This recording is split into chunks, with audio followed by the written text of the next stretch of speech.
ఆంధ్రప్రదేశ్లో జీఎస్టీ పతనం మరొక నెల కంటిన్యూ అయింది. వరుసగా మధ్యలో ఒక్క నెల అనుకుంటా ప్లస్ వచ్చింది 7 నెలల్లో. మళ్ళీ ఈ నెలలో వచ్చేటప్పటికి -6% నమోదైంది. అంటే లాస్ట్ ఇయర్తో కంపేర్ చేస్తారు. లాస్ట్ ఇయర్ డిసెంబర్లో 3,545 కోట్ల రూపాయల ఆదాయం జీఎస్టీ వస్తే ఈ ఏడాది డిసెంబర్ 3,315 కోట్లు వచ్చిందంటే -6% తగ్గింది.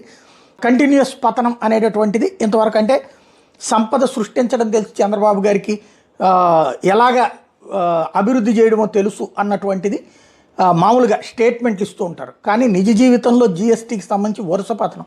జగన్మోహన్ రెడ్డి ఉన్నప్పుడు ఒక్క కరోనా టైంలో కూడా దేశంలో ప్లస్ జీఎస్టీ ఉంది ఆంధ్రప్రదేశ్కే. మిగతా టైంలో అంతా కూడా ఎదుగుదలే ఉంది, తరుగుదల లేదు. కంటిన్యూగా దేశంలో టాప్ 5 జీఎస్టీ ఎదుగుదలలో ఉన్నటువంటిది. ఇప్పుడు జీఎస్టీ